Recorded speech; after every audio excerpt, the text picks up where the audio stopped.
My truth is exactly that. We need to open our country back up, and we need to allow people to pursue their happiness. And I'll tell you why. I'll tell you what started raising red flags for me almost immediately.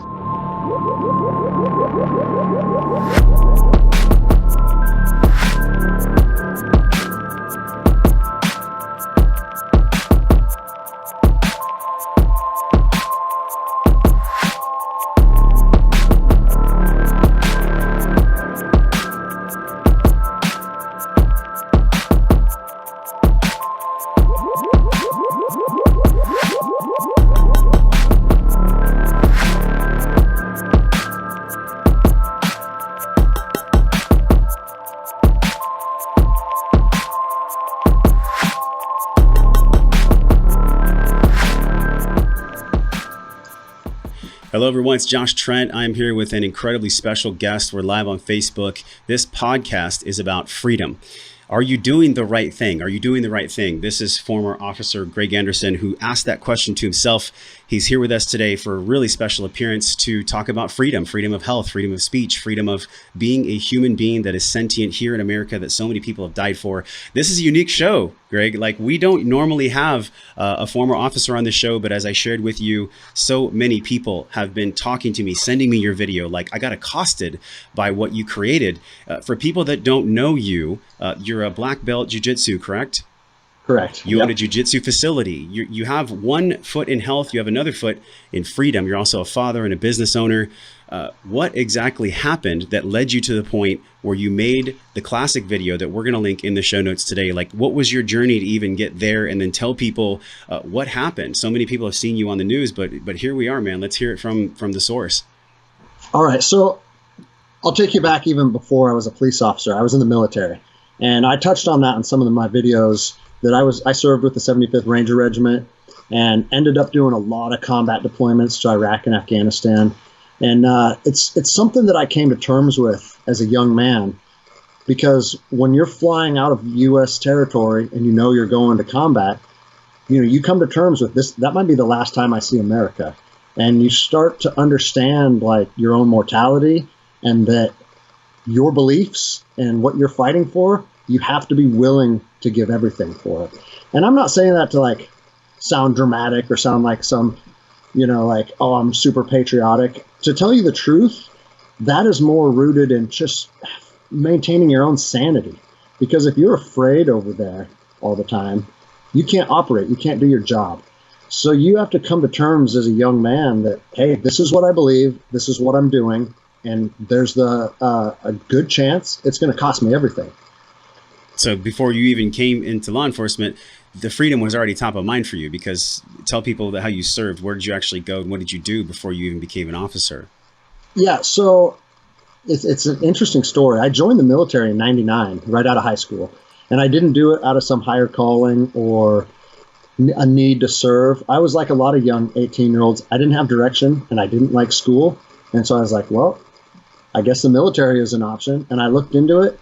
And it's just by chance. I was like, you know what? If I'm going to do this, I'm going to go and try and do one of the hardest things the Army has to offer. And so that's why I volunteered for the Ranger Regiment. And it ended up being one of the best decisions of my life. And, you go through boot camp and you go through airborne school and then you go through Ranger indoctrination. And then after that, you join the 75th Ranger Regiment if you pass. And from there, you do Ranger school. And then you start doing your deployment cycle. So, yeah, it's not like this big lifelong dream I had. It was more of just I needed some direction, and I decided to challenge myself. And before I knew it, I was with the Rangers. And then on my last day of Ranger school, I was class 0901. My last day of Ranger school was 9/11. Wow. And so, yeah, how you graduate Ranger school is the last phase of Ranger school is down in Eglin Air Force Base. It's the swamp phase where you spend 3 weeks out in the swamps. The last day, you turn in your gear, you put a parachute on, and they drop you back into Fort Benning, Georgia, and then you graduate. And we had just put our parachutes on. We were getting ready to board the aircraft. And they said, hey, everyone, drop your parachutes. Jump's been canceled. Come inside. We have something to talk about. And it was literally at that moment we knew that everything about the peacetime army, because we've been a peacetime army for years and years and years, you knew that that was over, and it was on to you're now part of the combat military. Wow. And yeah, it changed everything for every single soldier that was enlisted. I find it fascinating that you back, I think it was 2001 that it happened, right? 9/11. And at that time, you had no idea that we were going to have COVID this year or what was going to go down or how it was going to happen. But I find it really fascinating. I don't know if you're a faith-based man. Do you believe in somewhat of a higher power? It's funny you ask that, because that's a big part of my journey that I've been on over the last year, I would say. And talking to my pastor and just getting in touch with my spiritual side. It's something that I've never put a lot of energy into. And it's so crazy because I've literally been putting a lot of energy into that, I would say, over the last 6 months. Yeah. And my life is taking this drastic change. He's already telling me. You've become the ultimate messenger. I mean, man, for people that don't know the story, you defied what you believed was tyranny, like true tyranny. And it was probably one of the hardest decisions in your life. I mean, that is the ultimate messenger. It's no surprise to me that 6 months prior, you had been deepening your relationship with Spirit, with the Creator. No, and it's crazy too, because I've caught some flack from police officers, but the overwhelming majority of them agree with that message. Yeah. And that is one of the things that inspired me to say this to the public, because I was a law enforcement officer in Los Angeles, and I was a law enforcement officer in Seattle. And I have friends all over the country in this profession, and literally 100% of them tell me Greg, I can't believe that cops are forcing people to shut their business down. Yeah. I can't believe cops are forcing people to put a mask on their face. I can't believe cops are arresting guys for surfing. Every single officer that I know is appalled by this. And so I was like, okay, well, if we're appalled by it, it's our duty to police our own. And that's something I learned in the military. If someone in your squad or your platoon is doing something that is potentially going to put guys at risk, or they're endangering themselves, or they're doing things that are unethical that could hurt the reputation of the platoon, you grab that guy, you pull him back, and you say to him, that's the first person you do the first thing you do is police your own. And that's a culture that's very common in the special operations community. Well, the fascinating thing to me is that I think there is a stigma around police officers that just doesn't have to be there. And it is all they do is take orders. They just do what they're told. You are completely different than the average, quote, I think, society-based, or however people want to frame officers. What was it about your courage? What was it about you that made you say, no, this isn't cool. I'm going to actually respect the Constitution. I'm going to respect my brothers and sisters. I'm going to police my own, as you've said. What was the fire inside of you that made you pull the trigger and do that video? So there's two sides to what motivated me to do it. The one side is nothing more than I'm seeing people's rights being infringed on, right? We are sworn to uphold the Constitution of the United States. We raise our right hand and we swear that oath. And so I understand that there's governors that are making all these executive orders, and I don't know what their motivation is, okay? And I'm not a doctor and I'm not a scientist. And that's why if you listen to my video, I didn't go into the science of it or the validity of COVID or any of that stuff. Yeah. But regardless of how dangerous the disease is, Americans have the liberty and free will to analyze the facts, look at the data, and mitigate the dangers based on what they feel is appropriate. Yeah. It is not up to the government to impose these tyrannical orders on people under the guise of safety. That's not how the law works. Executive orders it's one man that just comes up with some arbitrary decision. And now he's using police officers to enforce these executive orders. And that's not how law works. Law has to be legislated. It has to be voted and ratified. There's a process. And the founding fathers understood that. And when they built this country and they set up the 3 different branches of governments with checks and balances, that is so one person can't just suddenly garnish all this power. Yes. And it's a scary thing, because power corrupts. We've seen it throughout the beginning of mankind, right? And if we allow one person to just start dictating how everybody else acts, even if we're not seeing even if it's not to the level right now that raises concern, what's the next guy going to do? Or the guy after that? If we just sit back and allow it, right? So the one aspect of it was I was just so upset seeing people's rights being infringed. The other side of the coin that is equally as important, and you already touched on it, public trust with law enforcement, there's a gap, and I talk about the gap. And I feel like for the last 10 years, it's been getting bigger and bigger and bigger. Yeah. And I honestly believe that the majority of bad press and stories about how terrible law enforcement officers are, I do think they're blown out of proportion. I think the media does run with stories to make cops look like the bad guy, because from my personal experience, most police officers are good people. Yeah, I think most people are good people. It's just, like you said, like some type of power corrupts us all. And I think about in your system, I mean, most police, what do you call the police structure? Is it like an army? Is it like a regular platoon? Like what's that system called? Is it different? Yeah, it's very different. I mean, it's just you have your department, and then your department is just structured by different shifts, and each shift has a sergeant. So yeah, it's very different than the military. Something similar, but it's also very different.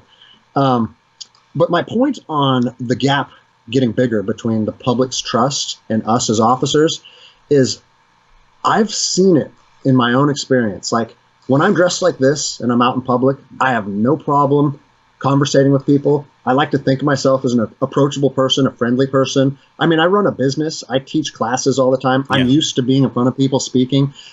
I don't have any type of negative energy usually bouncing back and forth. But as soon as I put that uniform on, I see people are instantly distrustful of me. They want to avoid me, like walking down the sidewalk. They'll look down at the ground. They'll, if I want to talk to someone, you can tell that they immediately think like, oh, this cop doesn't want to talk to me. He's prodding. He's looking for something. And so even though I do believe the overwhelming majority of officers are good people, there's some distrust between us and the public. Yeah. And it makes our job harder. And I feel like what's going on right now is just going to make that gap grow exponentially. Well, what is actually going on right now? I mean, from your perspective, like there are stories on either side. We've had many surgeons, neuroscientists, medical doctors on the show talking about the actual science. We had Dr. Zach Bush on the show talking about wearing a mask is actually killing people. Yes, and then we exactly have stay-at-home house arrest orders. Like this channel, this is a very unique interview we're having because we have not had a guest on quite like yourself before. But if you're just tuning in, this is former officer Greg Anderson. He was the very famous now police officer that said, I will not enforce tyrannical law. What exactly is going on, Greg? Like what is blazing inside of you to make this happen? Well, so what I've seen, and again, I talk on my video, like my department was not enforcing these rules. My department stands for people's liberty and stands for the Constitution from what I've personally seen. But what you see around the entire country is a lot of departments are putting the Constitution on a back burner, and they're doing whatever their governor or whatever their mayor tells them. And so I felt that it was necessary for a message to come from one police officer to another saying, hey, you got to ask yourself if what you're doing is not only legal, but is it ethical? And is it the right thing? And like I touched on in my video, I was taught that as a young private in the Army. Any situation that you come across, you already know the right answer in your heart. So if you're going into some craft store and I literally just saw this an hour ago, and it's why I'm kind of fired up right now. Yeah. I saw officers go into this lady who was selling candles, and they went into her store and they said, you're violating the governor's order by being open. And she goes, I'm not open. I'm not open to the public. She goes, I'm doing some inventory and I'm doing some online sales. Mm-hmm. And they're like, and your mask isn't on. You're in city limits without a mask. Another violation of the governor's order. And I just can't believe that this is continuing to happen. Yeah. Well, thank you for your truth. I mean, I got to interrupt you there because we had a question from someone. Sean asked, what are you prepared to do as you move forward now? I think what Sean's saying, like now that you've left the force and you're out on your own, like what are you going to do with this now? What are you going to do with this fame and this momentum you have? So it's interesting because as soon as one door closed, 1,000 opened, Yeah. and I've had a lot of people, like I've probably got 150 podcast requests this week, and I've only done 3, right? Yeah. I looked at all the people that are requesting and just thought who would be a good fit or who would be a good person to share this message with. Yeah. And I picked a few, but there's a lot of momentum on this right now. And I'm not doing this so I have 100,000 Instagram followers. I'm doing this so we can continue to bridge the gap between police officers and the public and hopefully get more cops to say, hey, you know what? I'm not willing to infringe on people's liberties no matter what, and at all cost, I will refuse. And I'm going to start doing rallies, and I'm going to keep posting videos. And the biggest thing that I think people need to be concerned about, and I know that this is some people think this is out of left field, but Americans are only going to be pushed so far.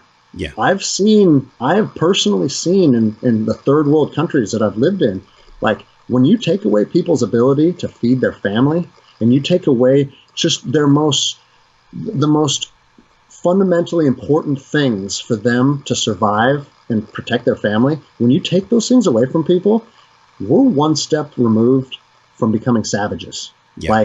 The human psyche, can go from being, a society that is based on law and order and people operating in a friendly demeanor to absolute utter chaos.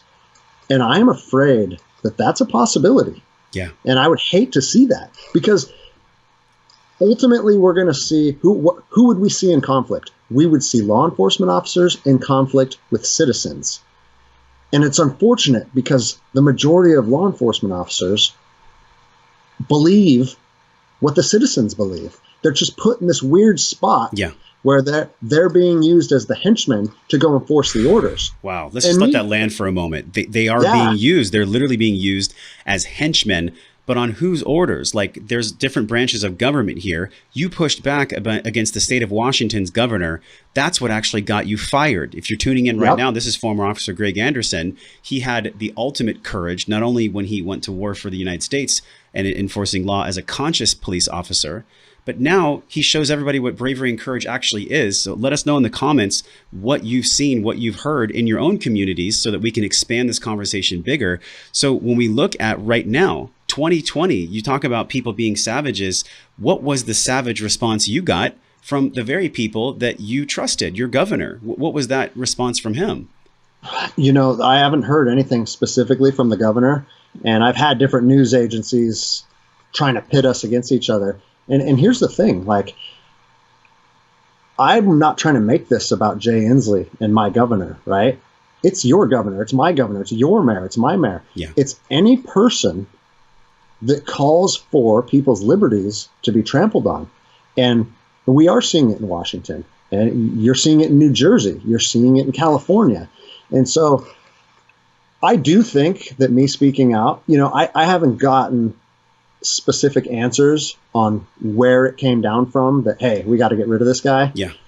But I do think it came from the top. Yeah. I think that's likely because... What do you mean the top, Greg? What's the top? Meaning probably the governor's office. Yeah. And again, I don't have any evidence to support that. But I do think that these people that have found themselves in these positions of power, what are they most afraid of? They're afraid of a bunch of people like us speaking out against it and saying, you know what? This isn't your country. We don't work for you. Yeah. The people are the ones that run this country, and you work for us, and we're not doing that anymore. Because if everybody would stand behind that message, including law enforcement, guess what? They're just guys in suits. They have no power to enforce anything. Without the executive branch, all these politicians that sit behind a desk, they don't have the ability to enforce anything. Yeah. And that's what makes me go back to them using police officers as their henchmen. Not only are those police officers being put in what I would consider physical harm's way, like if you're going into someone's house and going into somebody's business and shutting them down, there's a lot of potential for that to cause violence. And the other side of that coin is when this all gets litigated in the future, and this is looked at as one of the biggest stains in American history, who do you think they're going to come down on? Who do you think is going to get sued? Yeah. They're going to be coming down on the police officers. Yeah. So on both ends of it, the officers are the ones that are going to eat the brunt of it and be the fall guy. And in most officers' hearts, we don't support this in the first place. Wow, this is so powerful, man. I got to interrupt you again because we have a flood of comments coming in. What did other officers think? We're being engaged and people don't know it. Lena says, thank you for your service. We love that you picked this podcast. There's a question about martial law. I mean, you can tell by people's comments right now, so many of us are wondering, what in the actual hell is going on? From your perspective within law enforcement, now seeing it on the outside, what do you actually believe is happening to all of us right now? Well, if you look at what martial law is, right? Like martial law is clearly defined as an absolute, like it's absolute chaos in the streets, and they have to shut down the cities for the safety of its inhabitants. And when have we used martial law in the past? Like when Hawaii was attacked, when Pearl Harbor happened, like way back in the Battle of New Orleans, like these are super dramatic things where people are dying, right? You don't get to take a disease that has a 0.00019% chance of being fatal if you catch it and absolutely lock down everybody's cities and and tell them that they can't go out of their house and tell them that what they have to wear on their face. Like that is not a law enforcement function. It's never been when in anybody's lives, and I've talked to my mom about this, right? And people that are in their 70s and 80s, like they're like, we've never seen anything like this in our entire lives. When in any time in American history can a cop tell you what you have to put around your face? Like we don't have that authority. Yeah. There's no laws on the books. There's nothing that exists that has been legislated that allows us to do that. And that's why I'm saying, hey, as a cop, not only should we not do that because that's infringing on people's liberties, we don't have the ability to do that. Our authority doesn't grant us that. And there's some disconnect between how law enforcement officers are supposed to and how we're legally authorized to enforce the law, and these governors and mayors that just get this idea that this is what I'm going to do now. And I'm going to have my officers enforce that. Wow. Like I've heard in California, they're going to start shutting people's water and power off if they're disobeying the executive orders. Yeah, I haven't heard that. We're here in Southern California, in San Diego area, and the energy and the conversations that we're seeing here, Greg, is about freedom, about health freedom, about personal liberty. You know, there's a phrase that's on so many of the officers' doors, and it's for the people, in service and good for the people. Now, there's a difference when you look at somebody behind a desk who possibly never enforces laws, just writes checks and gives people orders to do and put out. Those people have a disconnection. There's a fundamental disconnection between the people that are, quote, making the laws and the actual officers, like the men and women who are enforcing these laws. What were your colleagues saying? Were they on your side? I'm not kidding you. And maybe it's because people don't want to argue with me because I get passionate about this stuff. Yeah. But 100% of my coworkers are in absolute agreement with me. They cannot believe the stuff we're seeing officers do nationwide. And that's why I was compelled to talk about it in my video. I said, I understand that you got a mortgage. I do too. I understand you have babies to feed. Yeah. I do too. It doesn't matter what your financial situation is or your personal financial commitments. None of that is relevant because this is simply a matter of law, and this is simply a matter of right and wrong. And we do not have the option to go and enforce these executive orders and destroys people's livelihoods. We don't have that option. Your follow-up video touched me and touched all of us in the community. We were talking about it earlier today, and you actually said, look, I learned a long time ago when I was protecting the country that if I believe in something, I'll really die for it. I'll put my life on the line for it. And in this piece here, I mean, who knows what's going to happen, man? You know, you put up a GoFund page, you just requested support. Now it's like almost $500,000 that are thrown your way. It's an incredible amount of responsibility. Like, how are you handling that? And how are you going to use this energy, this momentum you have for our health freedom, for our personal liberty? Yeah, I can tell you the GoFundMe thing exploded 100 times more than anything we ever imagined. Well, money's energy. It doesn't shock me. It's people want to give you love. People want to support you because you're supporting us by your bravery. Yeah, and like I said before we started recording, like a lot of people are writing me and they're just saying, hey, I just wanted to throw this much money your way to support your cause. And go buy your sailboat and sail the world, like they're not expecting like me to just have a lifelong goal of being a freedom fighter or whatever it is. But I can tell you, there's been a lot of momentum gaining from this. A lot of people are appreciative of this message. Yeah. And I understand that, like, I'm not saying that I'm the guy that needs to be doing this, but as of right now, I have gained a lot of momentum and I'm committed to keeping it going and continuing to spread that message. And so, we plan on setting up our own podcasts, and so we can continuously talk about this and get this message out. I just flew to Montana to do a podcast yesterday. I'm flying down to Sacramento tomorrow morning. Like, I'm going to continue to travel, and I'm going to continue to try and preach this message in the most peaceful way possible. Yeah. But the other side of that is, like, if it does go to violence at some point, I'm sworn to protect the American people and protect my family. And I don't think that is out of the realm of possibility. And, I touched on it in my video. I don't think that the majority of police officers and government employees have any idea what that's like. Like, to think about fighting in the streets again. I haven't done that in 15 years, But that's a real possibility. And it makes me sad because unless you've seen that with your own eyes, like, maybe you don't understand how terrible that is. Yeah. And I would hate for our children on our own streets to be subjected to violence when I feel like right now it is something we could take a step backwards and be like, hey, before we push people to this point, let's take a look at what we're doing. Yeah. And let's try and resolve this and move forward in something that brings the public and the government closer together instead of just continuing to widen that gap. We are at in my opinion, I'm 40 years old. This is the biggest choice point. Someone mentioned it in the comments, the biggest choice point we've ever seen in my lifetime. Would you say that this is the most large beacon of truth that you've ever had to stand behind in your entire life? Yeah, undoubtedly. And I mean, that's coming from someone that's done 14 combat tours. Like, that was a better part of a decade of my life being deployed. But right now, it's so much more important in my heart because this is the soil that my children live on. Like, this is going to affect their future. And not to discount the importance of the Iraqi people or the Afghan people, but when it's your own family that's facing things, it affects you a little differently.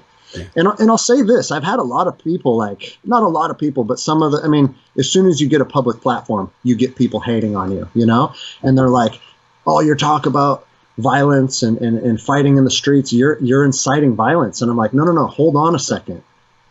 This is a plea to avoid violence. Yes. Okay. But it's foolish to just sit back and pretend like it's not even a possibility. To tell you the truth, I'm actually surprised that we haven't seen more yet. Because as soon as you take someone's livelihood away, a lot of those people are going to be in despair. Now, I'm not surprised because there is a mass agenda. There is a propaganda campaign on multiple levels that has been brainwashing people for a long time. And this never was, and I don't think never has the intention of being a conspiracy podcast. This is about intelligence, right? And you and I were chatting before we even hit the record button. Intelligence ain't how smart you are. Intelligence is our ability to gather information, listen to people that are courageous, listen to people that are educated, to apply the information. And then lastly, man, embody it so that we actually can take a stand for what we believe in.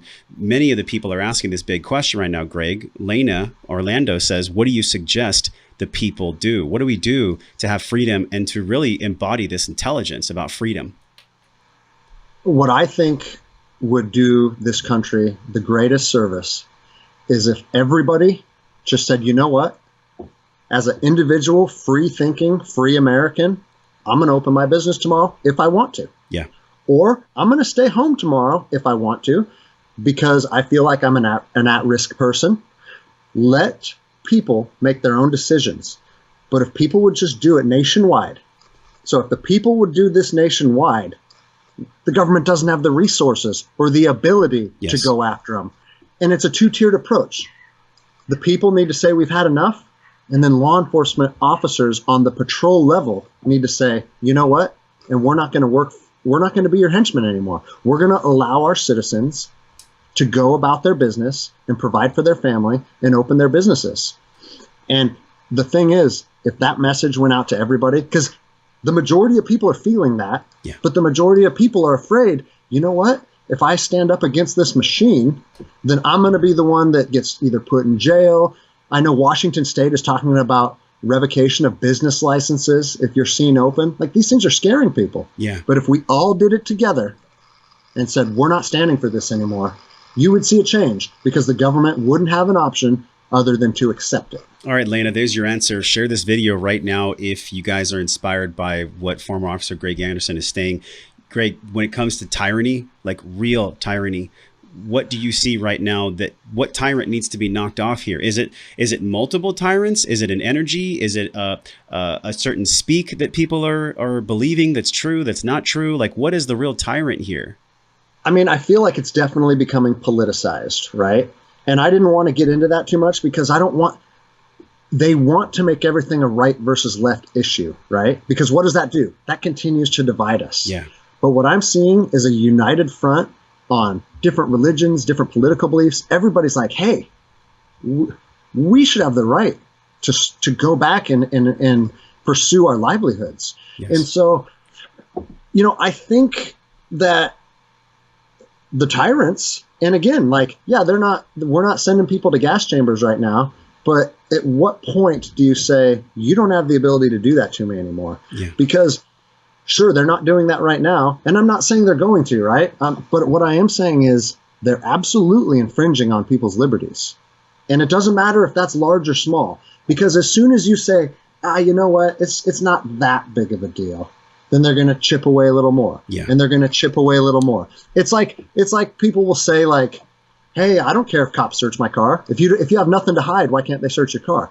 And the reason that is a fundamentally wrong outlook is because you have the liberty and the protection under the Constitution to not have your car searched if you didn't do anything wrong. As long as you speak up for it, as long as you know the law and you have the courage to speak it.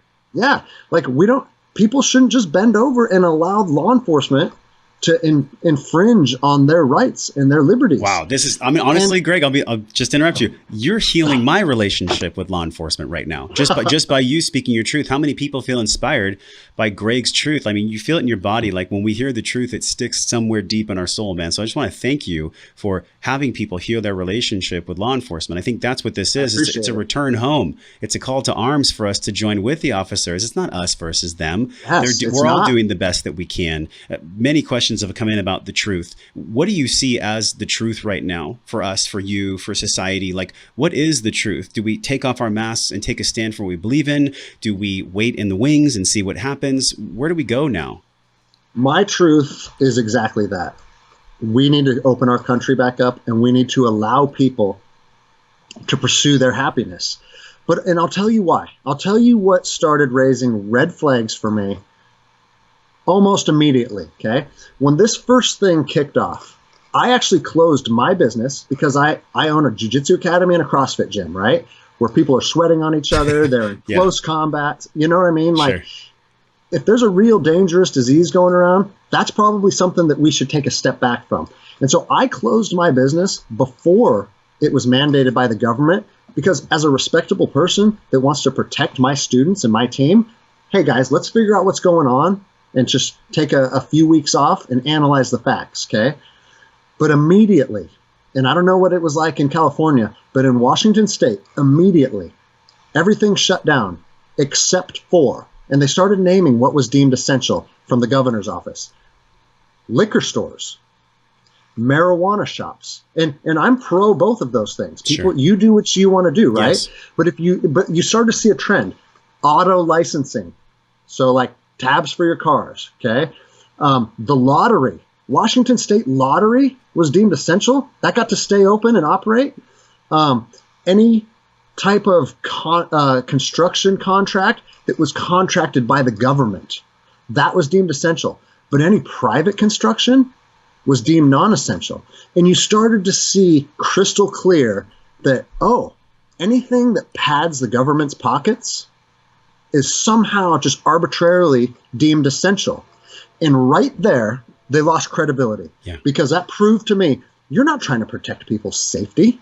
What you're trying to do is ensure that you keep making your money, but you don't care about your citizens' ability to make money and feed their family. All you care about is feeding the machine.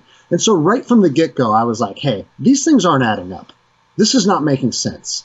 And then you just saw it go downhill from there. Well, we had a statement actually, to play devil's advocate, because I love free speech. I want people to engage in conversation. Greg, like that's what this is about, man. And Diana said there's a real dangerous disease going around. The fact that governments don't shut down those businesses doesn't mean that there's not a pandemic going on. To that, I take a deep breath. And I respond by saying, no one is disrespecting the lives that have been lost. No one is saying that death is not one of the most challenging things that we all deal with, but it is an inevitability. And in my question for you, and what I'd love all of us to really ponder here through that deep breath that Diana was brave enough to bring up, how do we decide the lives of the few for the lives of the many? We see suicide rates going up. We see child abuse going up. We see literally health complications, domestic violence, so many things happening on the other side of the coin. At what point do we take a breath, take an honest assessment of our situation, and move forward together? It's challenging either way. Of course it is. And there's no answer, no path that we can go down where everybody's going to be safe. Yeah. Right? Like that doesn't exist. That's not reality. But by us wanting to open our businesses and restore people's livelihoods, just like you said, that's not detracting from the people that are vulnerable or the people that have gotten sick from this. Yeah. Like, anytime someone gets sick or anybody passes due to a disease, it's tragic. And I don't think by not wanting to see our entire country implode that we're being insensitive to those people. And I'll tell you this, like, I don't like to get into the medical side of things because I'm not a doctor. But my best friend on planet Earth, he was the best man at my wedding. He's been my best friend since we were 12 years old. He is a physician in Queens, New York. He has 200 COVID patients. I talk to him almost daily. And the things that you're hearing on the media versus what he's seeing, they're not matching up. That's the truth. And he told me, he's like, I see people die every day. This is a terrible disease. But he's also saying what we're being told about social distancing, what we're being told about you have to have a mask on. He's like, as a medical professional, no, I'm not seeing what's being put out on the news and what's being put out on from the governors and from the mayors. And so I'm seeing a firsthand account, both as a law enforcement officer and a firsthand account from my best friend who's literally in the epicenter of COVID. Yeah. And things aren't matching up. Well, and if people aren't willing to take a step back and be like, okay, we understand that people are getting sick, but there's something else going on here. It's clear as day. You're ringing a bell of truth right now. Everyone share this if you're feeling the same truth, because what I know to be true is that we are at this point where we're either going to move forward and have freedom and really honor our forefathers. Can you imagine what it would have been like, Greg, 1776, coming over here, like under colonial rule, and then having to have the Tea Party? Like, people forget how easy it is to not repeat history unless you're aware enough to have the courage to not let it repeat. And I think that's what you represent, man. And I'm so honored that you chose this podcast, this platform, to speak your truth on. If you had some intelligence and some guidance for people that are navigating this space in their city, local, state, and even federal government, how do they navigate this process right now? What are their real rights? How do they keep their health under rights for themselves, health freedom? And what are their personal rights that you can share with us?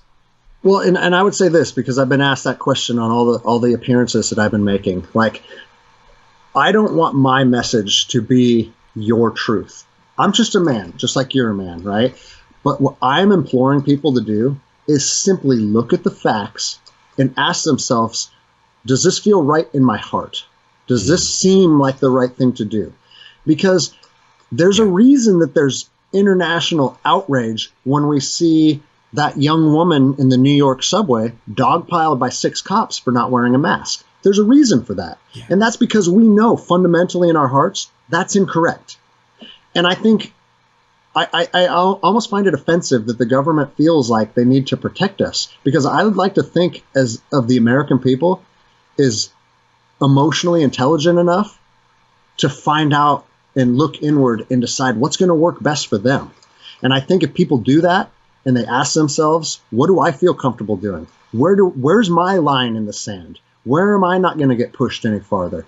If people start to come to terms with these things, then when they find themselves in that situation, they're already going to have their answers, because it's already been something that they've ran through and in their mind and in their heart. And I don't know if you saw the video I posted yesterday, but it talked about that. Like in the military, we call it wargaming. Mm-hmm. And you look at the mission that's ahead of you. And once you start analyzing that mission, what could go right? What could go wrong? What problems may be presented? What am I going to have to navigate through? And if you do that ahead of time, once you're out on the streets and you're being confronted by someone, or someone gets hurt, or a vehicle breaks down, guess what? We already have the contingency plans planned out. Mm. And I think it's an important time for Americans to look at themselves, look at their businesses, look at their finances, and say, where am I willing to take this? When am I willing to take it there? And why?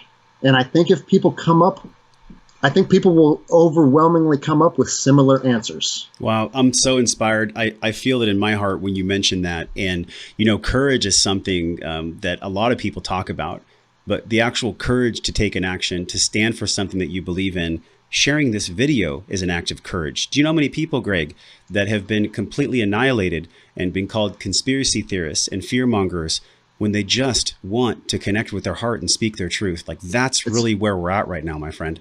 It's exactly right. And that's just an absolute tool that they use. If anybody wants to speak up for freedom or what they believe to be their truth, they're just put them in a corner with a tinfoil hat, know? Like, it's easy to want to discredit people. But I think that it's becoming such a nationwide issue that we have to take a step back and be like, okay, there's actually a lot of validity to what we're seeing. There's a lot of validity to people's concerns nationwide. In your training for martial arts, in your training for the military, in your training for being a law enforcement officer, in your training to be a parent, there's challenges that come your way for people that are feeling ultimately challenged to their core to decide if they're going to follow their heart or not. What kind of guidance could you give them from that emotional intelligence perspective? Well, I'll tell you, and I'm biased because I'm a martial artist and a jiu-jitsu guy. But what I've found through martial arts, and people can find it through CrossFit or swimming or endurance running, is that you learn to find comfort in discomfort. And you learn to have to navigate through this arduous path of pain and exhaustion. And once you start to harness the physical aspects of that, I always tell people, jiu-jitsu is 10% of jiu-jitsu is about trying to choke somebody out. That's a very small part of it. The overwhelming aspect of what you gain as a martial artist is you learn how to navigate through life, and you learn how to confront danger. You learn how to confront discomfort. And what you'll find is you learn that in the physical, and then you start to embody that, and then that starts to be who you are, and you start to embrace that on the mental side of things and the emotional side of things. So I am an absolute proponent of physical training, because I think that is the foundation of building who you are.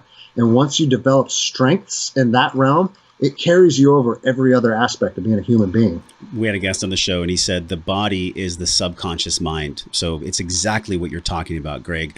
What an incredible conversation, man. Super grateful for what you're doing in the world. You really are a brother. Like, I know we've never met in person. We're meeting right now for the first time. Yeah. I knew it when I heard it from your mouth.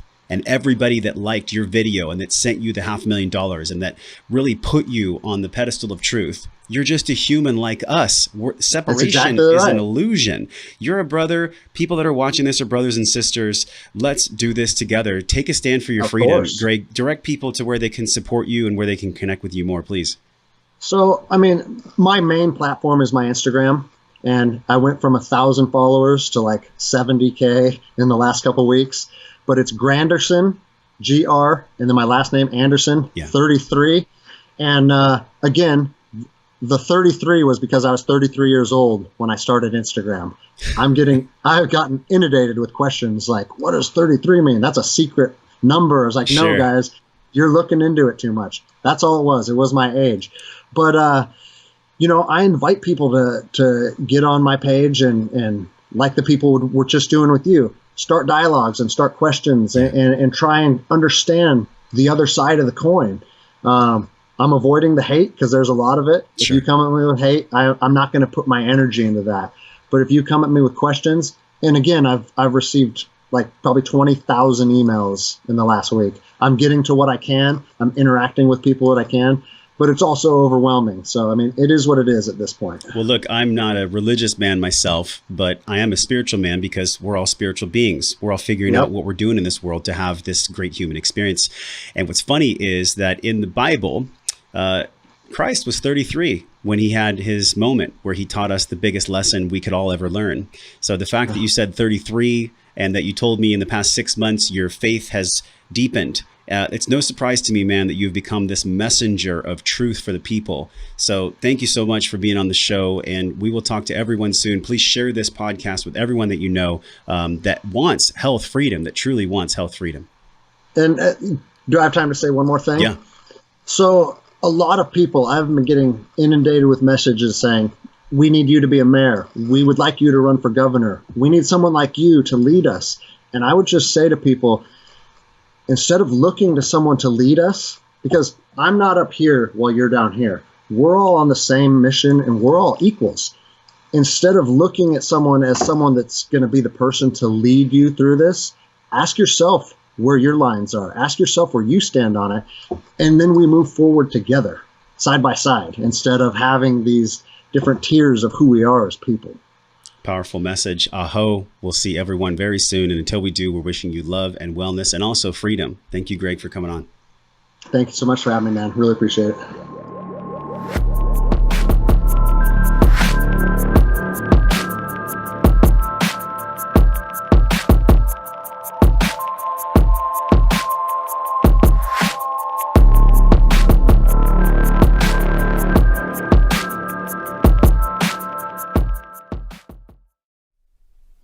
I want to start by reading you an extract from a book that was written and published in the UK in 1977. I think you'll find it important. Quote, "For over a century, doctors have known that if wires are poked into the brain and an electric charge passes through them, there will be different responses from different parts of the brain. A wire poked into one part will cause a leg to move. The same wire poked into another part of the brain will cause an arm to twitch. 50 years ago, we knew that with the aid of electronic stimulation, doctors could induce pleasure, eradicate pain, and recall memories previously lost. With electrodes in position, the patient can be controlled quite effectively from a distance. He can be made to eat, to sleep, or to work. His appetite, heart rate, body temperature, and other factors can also be monitored and controlled." This is still the quote from the book from 1977. "Researchers have shown that gentle cats can be transformed into aggressive beasts if certain parts of their brains are stimulated. In one dramatic experiment, Dr. Delgado of the Yale University School of Medicine in America wired a bull with electrodes and then planted himself in the middle of a bull ring with a cape and a small radio transmitter. The bull charged but was stopped by Dr. Delgado pressing a button on his transmitter. The bull screeched to a halt inches away from Dr. Delgado. Dr. Delgado reported that animals with implanted electrodes in their brains have been made to perform a variety of responses with predictable reliability as if they were electronic toys under human control. Similar experiments had even then been performed with human beings. The patients selected had all proved dangerous and had shown that they had uncontrollable tempers." Close quotes. And that's the end of the quote. I don't have to get permission to read that extract because it was from my second book, which was called Paper Doctors and was published in 1977 by Maurice Temple Smith in London. There are some reviews of the book on my website under the biography and contact button.